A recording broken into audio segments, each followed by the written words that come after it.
فأعوذ بالله من الشيطان الرجيم.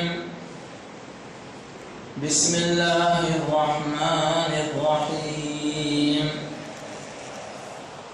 والذين لا يدعون مع الله إلها آخر. محترم حضرات، قرآن شریف کی ایک آیت پڑھی گئی ہے. اس آیت پاک میں اللہ تبارک و تعالی نے اپنے بندوں کی چھٹی صفت بیان فرمائی، اور وہ صفت یہ ہے والذین لا يدعون مع اللہ الہا آخر، کہ رحمان کے خاص بندے وہ ہوتے ہیں کہ جو اللہ کے علاوہ کسی اور کی عبادت نہیں کرتے، اللہ کے علاوہ کسی اور کے سامنے نہیں جھکتے، اور اللہ کے علاوہ کسی سے دعا بھی نہیں کرتے، کسی سے کچھ مانگتے بھی نہیں. اب سوال یہاں پر یہ پیدا ہوتا ہے، کیا اس دنیا کے اندر ایسے لوگ بھی ہیں جو اللہ کے علاوہ کسی اور کے سامنے اپنی حاجتیں رکھتے ہوں؟ ہاں، اس کا جواب ہاں میں ہے. ایسے بہت سارے لوگ ہیں، حالانکہ سب کچھ کرنے والی ذات اللہ کی ہے. زمین و آسمان کو پیدا کرنے والا اللہ، سورج اور چاند کو پیدا کرنے والا اللہ، اور اسی طریقے سے دنیا کی ہر چیز کی پیدائش اللہ تبارک و تعالی نے فرمائی ہے. اور اللہ فرماتے ہیں ایاک نعبد و ایاک نستعین،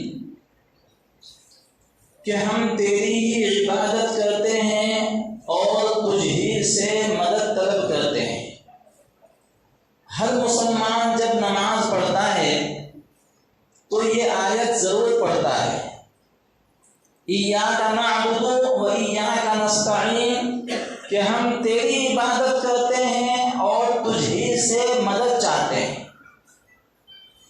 لیکن نماز پڑھنے والا اور اللہ کو ماننے والا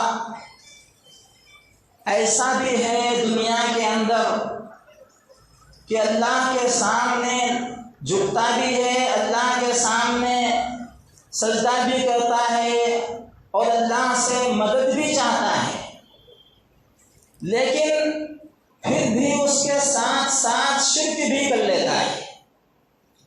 دوسروں کے سامنے جھک جانا، دوسروں سے مدد طلب کر لینا اور سجدہ ریزی کر لینا، یہ اسلام کے اندر حرام ہے. رحمان کے خاص بندے جو اللہ نے بیان فرمائے اور ان کی جو صفت بیان فرمائی، ان صفتوں میں سے ایک صفت یہ بھی ہے کہ وہ اللہ کے علاوہ کسی اور کی عبادت نہیں کرتے. قرآن شریف میں اللہ نے ارشاد فرمایا، بہت سے لوگ ہیں جو سورج کی عبادت کرتے ہیں، چاند کی عبادت کرتے ہیں، اسی طریقے سے دن اور رات کی عبادت کرتے ہیں. اللہ کیا فرماتے ہیں؟ وَمِنْ آيَاتِهِ اللَّيْلُ وَالنَّهَارُ وَالشَّمْسُ وَالْقَمَرُ، کہ اللہ کی نشانیوں میں سے ہے رات اور دن، سورج اور چاند، یہ اللہ کی نشانیوں میں سے ہے. یعنی ہم ان نشانوں سے پہچانتے ہیں کہ کوئی ذات ہے جو ان کو پیدا کرنے والی ہے. سورج کو کوئی انسان پیدا نہیں کر سکتا اور نہ ہی کسی انسان نے پیدا کیا. چاند کو کوئی انسان پیدا نہیں کر سکتا اور نہ ہی کسی تو اللہ کیا فرماتے ہیں؟ وَمِنْ آيَاتِهِ اللَّيْلُ وَالنَّهَارُ وَالشَّمْسُ وَالْقَمَرُ، کہ سورج اور چاند، دن اور رات، یہ اللہ کی نشانیوں میں سے ہیں۔ اللہ تبارک و تعالیٰ نے دنیا کے اندر بہت ساری نشانیاں چھوڑی ہیں تاکہ کل قیامت کے میدان میں انسان یہ نہ کہے اے اللہ تبارک و تعالیٰ ہم تجھے پہچانتے ہی نہ تھے۔ کیونکہ جب انسان کو دوزخ کے اندر ڈالا جائے گا اور اس کا حساب کتاب ہوگا، اس کے برے اعمال سامنے آئیں گے تو انسان عذر کرے گا اور انسان یہ کہے گا اے اللہ تبارک و تعالی ہم تجھ کو پہچانتے ہی نہیں تھے، ہمیں کوئی بتانے والا نہیں تھا۔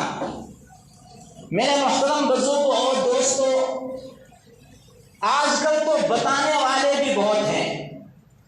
1,24,000 انبیاء کرام علیہ الصلوۃ والسلام بتانے والے آئے،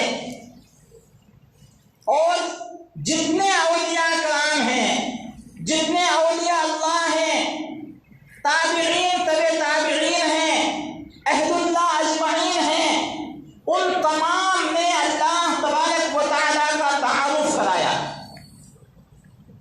اور آج بھی ہر مسجد کے اندر جمعہ کے دن خطبہ ہوتا ہے تو دین کی باتیں بتائی جاتی ہیں، سمجھائی جاتی ہیں، اور بتایا جاتا ہے کہ دیکھو اللہ کو پہچانو، اللہ کی عبادت کرو، کل قیامت کے میدان میں سوال ہوگا۔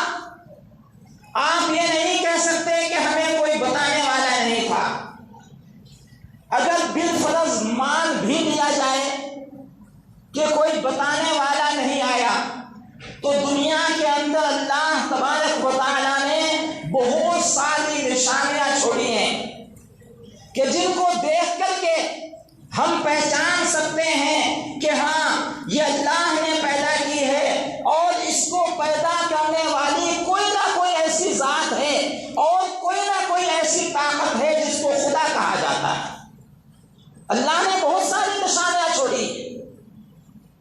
اگر خدا نہ خواستہ بتانے والا کوئی نبی بھی نہ ہوتا، بتانے والا کوئی عالم بھی نہ ہوتا، بتانے والا کوئی مفتی یا کوئی ولی بھی نہ ہوتا، تو ہر انسان جب آنکھیں کھولتا ہے تو اللہ نے اس کو عقل دی ہے اور وہ خود بخود سمجھ سکتا ہے کہ ہاں ان چیزوں کا پیدا کرنے والا کوئی نہ کوئی ہے، اور وہ کوئی نہ کوئی جو ہے وہی اللہ تبارک و تعالی ہے۔ آپ یہ کہیں گے کہ ہمیں کوئی بتانے والا نہیں آئے، میں آپ کو ایسی مثالیں دوں گا کہ ان لوگوں نے کسی عالم سے نہیں سیکھا، بلکہ پیدائش کے بعد صرف زمین آسمان اور چاند سورج کو دیکھ کر کے اپنے رب کو پہچان لیا۔ حضرت ابراہیم علیہ السلام کی تاریخ ہم پڑھ کر کے دیکھیں۔ حضرت ابراہیم علیہ السلام جنگل میں پیدا ہوئے، ان کی ماں نمرود کے ڈر سے جب حمل سے تھی تو جنگل میں آ گئی، اور اللہ تبارک و تعالیٰ نے ان کی پیدائش فرمائی جنگل کے اندر، اور پیدا ہونے کے بعد ان کی ماں ان کو ایک درخت کی کوہ کے اندر رکھ کر کے آ گئی۔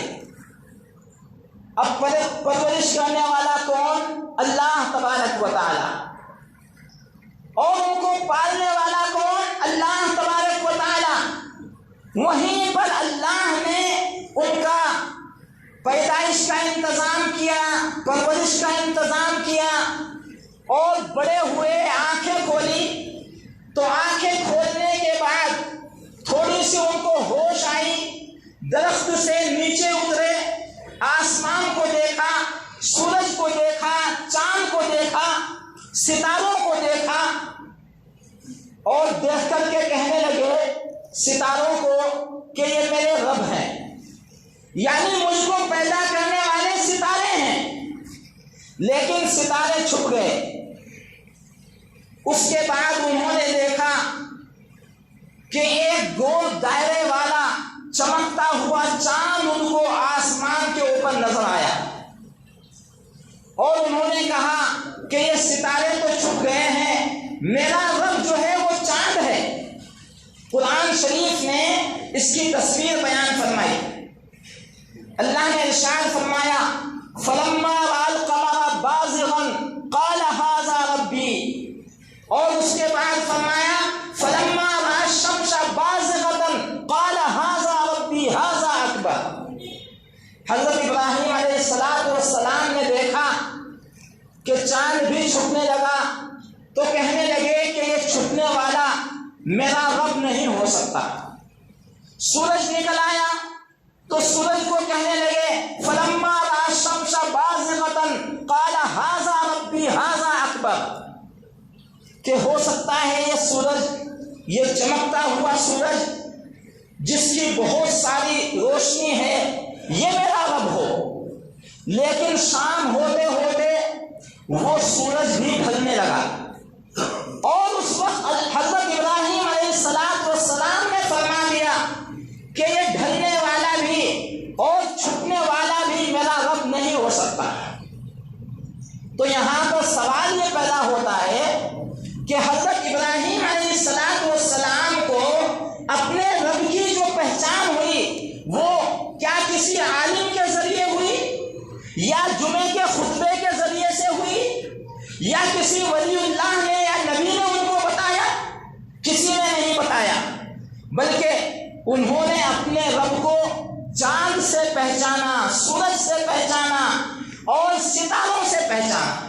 اور اللہ تبارک و تعالیٰ بھی کیا فرماتے ہیں وَمِنْ آيَاتِهِ اللَّيْلُ وَالنَّهَارُ وَالشَّمْسُ وَالْقَمَرُ، کہ ہم نے سورج کو اور چاند کو اور دن کو اور رات کو اپنی نشانیوں میں سے ایک نشانی بنائی ہے۔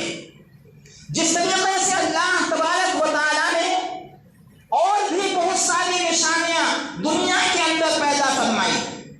مثال کے طریقے سے حجر اسود ہے، یہ بھی اللہ کی نشانی ہے، کعبۃ اللہ ہے، یہ بھی اللہ کی نشانی ہے، اور صفا مروہ کا پہاڑ ہے، یہ بھی اللہ کی نشانی ہے۔ اسی طریقے سے مقام ابراہیم ہے، یہ بھی اللہ تبارک و تعالیٰ کی نشانیاں ہیں۔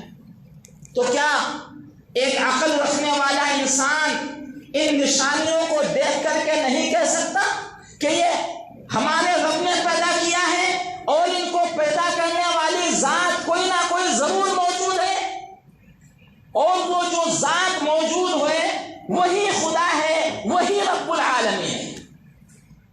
تو میرے کہنے کا مقصد یہ ہے، اللہ فرماتے ہیں کہ رحمان کے خاص بندوں کی ایک صفت یہ بھی ہے کہ وہ اللہ کے علاوہ کسی اور کی پوجا نہیں کرتے۔ بہت سے لوگ ہیں دنیا کے اندر جو بیوقوف ہیں، سورج کو پوج رہے ہیں، بہت سے لوگ ہیں چاند کو پوج رہے ہیں، بہت سے لوگ ہیں جو پتھر کو تلاش کر کے اس کے سامنے سجدہ ریز ہو رہے ہیں۔ لیکن خدا کا فضل ہے، ہم مسلمان ہیں، ہم اللہ احد کا نعرہ لگانے والے ہیں، اور ہمارے سینوں کے اندر توحید کی امانت ہے، توحید کی امانت ہے ہمارے سینوں کے اندر، آسان نہیں مٹانا نام و نشان ہمارا۔ اس لیے میرے محترم بزرگوں اور دوستوں، اللہ تبارک و تعالیٰ نے جو سورج کو اور چاند کو، دن کو اور رات کو، پتھروں کو یا اسی طریقے سے سانپ وغیرہ کو جو بنایا ہے، وہ بنایا ہے عبادت کے لیے نہیں۔ یہ نہیں فرمایا اللہ نے کہ ہم نے سورج کو بنایا، اس کو تم معبود بنا دو۔ یہ نہیں فرمایا اللہ نے کہ چاند کو پیدا کیا، اس کی عبادت کرنی شروع کر دو۔ صاف طریقے سے اللہ نے فمن ازلموں کے آخری آیتوں کے اندر اور آخری رکوع کے اندر بیان فرمایا، آپ بھی اٹھا کر کے دیکھ لیجیے وَمِنْ آيَاتِهِ اللَّيْلُ وَالنَّهَارُ وَالشَّمْسُ وَالْقَمَرُ، کہ سورج اور چاند، دن اور رات یہ اللہ کی نشانیاں ہیں۔ اور آگے فرمایا کہ یہ اللہ کی نشانیاں ہیں، اللہ ہی کے نشانے ان کو بنا کر کے رکھو. لا تسجدوا للشمس ولا للقمر. اللہ فرماتے ہیں کہ سورج کو اور چاند کو سجدہ نہ کرو. لا تسجدوا للشمس ولا للقمر. پھر کس کو سجدہ کریں؟ واسجدوا للہ الذی خلقہن ان کنتم ایاہ تعبدون. سجدہ کرو تم اس کو کہ جس نے تم کو پیدا کیا ہے. واسجدوا للہ الذی، اس اللہ کو سجدہ کرو کہ جس نے تم کو پیدا کیا ہے. خلقہن ان کنتم ایاہ تعبدون، اور اسی کی عبادت کرو. قرآن شریف میں ہم روزانہ 5 وقت، اور 5 ہی وقت نہیں، جتنی دفعہ ہم لوگ سورہ فاتحہ پڑھتے ہیں. اگر ہم لوگ فجر کی ایک نماز پڑھتے ہیں تو 4 دفعہ سورہ فاتحہ پڑھی جاتی ہے. پڑھی جاتی ہے نہیں پڑھی جاتی؟ 2 دفعہ سنتوں کے اندر اور 2 دفعہ فرضوں کے اندر. اس کے بعد ظہر کی نماز میں 12 رکعتیں ہیں تو 12 کی 12 رکعتوں میں سورہ فاتحہ پڑھی جاتی ہے. عصر کی نماز میں 8 رکعتیں، 8 رکعتوں میں سورہ فاتحہ. مغرب کی نماز میں 7 رکعتیں، 7 رکعتوں میں سورہ فاتحہ. اور عشاء کی نماز میں 17 رکعتیں، 17 رکعتوں میں سورہ فاتحہ. اگر کوئی فرض نمازوں کا پابند ہے، اس کے علاوہ الحمدللہ بہت سے لوگ تہجد کے بھی پابند ہیں، نماز اشراق بھی پڑھتے ہیں، نماز چاشت بھی پڑھتے ہیں، اور نماز اوابین بھی پڑھتے ہیں، صلاۃ التسبیح بھی پڑھتے ہیں. بہت سارے ایسے لوگ ہیں اور بہت سارے ایسے مسلمان ہیں. تو وہ لوگ اپنی نمازوں کے اندر کتنی دفعہ سورہ فاتحہ پڑھتے ہیں. اور سورہ فاتحہ کی آیت ہے ایاک نعبد و ایاک نستعین. اے اللہ ہم تیری ہی عبادت کرتے ہیں، صرف تیری ہی عبادت کرتے ہیں. وَإِيَّاكَ نَسْتَعِينُ، اور صرف تجھ سے مدد چاہتے ہیں. تو ہم کئی دفعہ اس کا اقرار کرتے ہیں اپنی زبانوں سے، اور اقرار کرنے کے بعد پھر سجدہ ریز ہو جاتے ہیں دوسری جگہوں کے اوپر جا کر کے، اور پھر دوسروں کو مشکل کشا مانتے ہیں، حاجت روا مانتے ہیں. تو اسی کا نام ہے شرک، کہ انسان اللہ کی بھی عبادت کر رہا ہے، اقرار بھی کر رہا ہے اللہ کی عبادت کا، اور اس کے ساتھ ساتھ دوسروں کے سامنے جا کر کے بھی جھک رہا ہے اور سجدہ ریز ہو رہا ہے، دوسروں سے منتیں مانگ رہا ہے. تو اس کا نام ہے شرک. یعنی انسان شرک کر رہا ہے، اور شرک کرنے والے کو مشرک کہا جاتا ہے. مشرک کس کو کہتے ہیں؟ شرک کرنے والے. کافر کس کو کہتے ہیں؟ انکار کرنے والے. اللہ کا جو انکار کرے وہ کافر، اور اللہ کے ساتھ جو پارٹنرشپ اختیار کرے وہ مشرک. مشرک کے تعلق سے اللہ نے قرآن شریف کے اندر بیان فرمایا ان اللہ لا یغفر ان یشرک بہ ویغفر ما دون ذلک لمن یشاء. مشرک سے اتنی نفرت ہے اللہ کو، اتنی نفرت ہے مشرک سے اللہ کو، بے نمازی سے اتنی نفرت نہیں. اگر کوئی انسان ایمان والا ہے، کلمہ لا الہ الا اللہ اس نے پڑھا ہے، لیکن وہ نماز کا پابند نہیں ہے، اس سے اتنی نفرت نہیں ہے جتنی نفرت مشرک سے ہے. اس وجہ سے کہ قرآن شریف میں اللہ تبارک و تعالی نے کہیں بھی یہ نہیں کہا کہ جو انسان نماز میں غفلت کرے گا میں اس کو بخشوں گا، نہیں، کہیں بھی نہیں کہا. بلکہ عذاب دوں گا یا چند دن کے لیے دوزخ میں ڈالوں گا، یہ اللہ تبارک و تعالیٰ نے بے نمازوں کے تعلق سے بیان فرمایا. لیکن مشرک کے تعلق سے کیا فرمایا؟ اللہ فرماتے ہیں ان اللہ لا یغفر ان یشرک بہ ویغفر ما دون ذلک لمن یشاء. کہ جو انسان اللہ کے ساتھ شرک کرتا ہے، پارٹنرشپ اختیار کرتا ہے، اللہ کو بھی بھول رہا ہے، اللہ کے علاوہ دوسروں کو بھی اپنا معبود بنا لے رہا ہے، تو اللہ فرماتے ہیں ایسے انسان سے مجھے بہت زیادہ نفرت ہے کے اوپر۔ ان اللہ لا یغفر، بے شک اللہ تبارک و تعالی مغفرت نہیں فرمائیں گے، ان یشرک بہ، اس انسان کی جس انسان نے شرک کیا، اور اس کے علاوہ جس کی چاہیں گے بخشش فرما دیں گے، جس کی چاہیں گے اللہ تبارک و تعالی اس کو گناہوں کی بخشش فرما دیں گے اور اس کو جنت کے اندر بھیج دیں گے۔ لیکن اللہ نے فرمایا صاف طریقے سے کہ مشرک کی بخشش نہیں کرو۔ اس لیے میرے محترم بزرگوں اور دوستوں، اللہ یکتا ہے، اکیلا ہے، اور اللہ یہ چاہتا ہے کہ صرف میری عبادت ہو، میرے ساتھ کوئی انسان کسی کو پاک نشک نہ بنائے۔ اللہ نے قرآن میں ارشاد فرمایا قل هو اللہ احد، کہ اے نبی اعلان کر دو، کہہ دو تمام کے تمام لوگوں کو اللہ احد، اللہ ایک ہے، لم یلد ولم یولد، نہ وہ کسی کا بیٹا ہے نہ کسی کا باپ ہے، ولم یکن اللہ الصمد، اور اللہ بے نیاز ہے، ولم یکن لہ کفوا احد، اور اس جیسا ہم سب کوئی ہے ہی نہیں۔ اس لیے میرے محترم بزرگوں اور دوستوں، جو لوگ اللہ کے علاوہ کسی اور کی بھی عبادت کرتے ہیں، ان کے تعلق سے اللہ نے قرآن شریف کے اندر ایک مثال بیان فرمائی، یا ایھا الناس ضرب مثل فاستمعوا لہ، کہ اے لوگوں ایک مثال بیان کی جا رہی ہے، اللہ فرما رہے ہیں اے لوگوں ایک مثال بیان کی جا رہی ہے، فاستمعوا لہ، غور سے اس کو سنو، وَإِن يَسْلُبْهُمُ الذُّبَابُ شَيْئًا لَّا يَسْتَنقِذُوهُ مِنْهُ، جن کو تم پارٹنرشپ اختیار کرتے ہو وہ ایک مکھی بھی پیدا نہیں کر سکتے۔ وَإِن يَسْلُبْهُمُ الذُّبَابُ، ذباب کہتے ہیں مکھی کو۔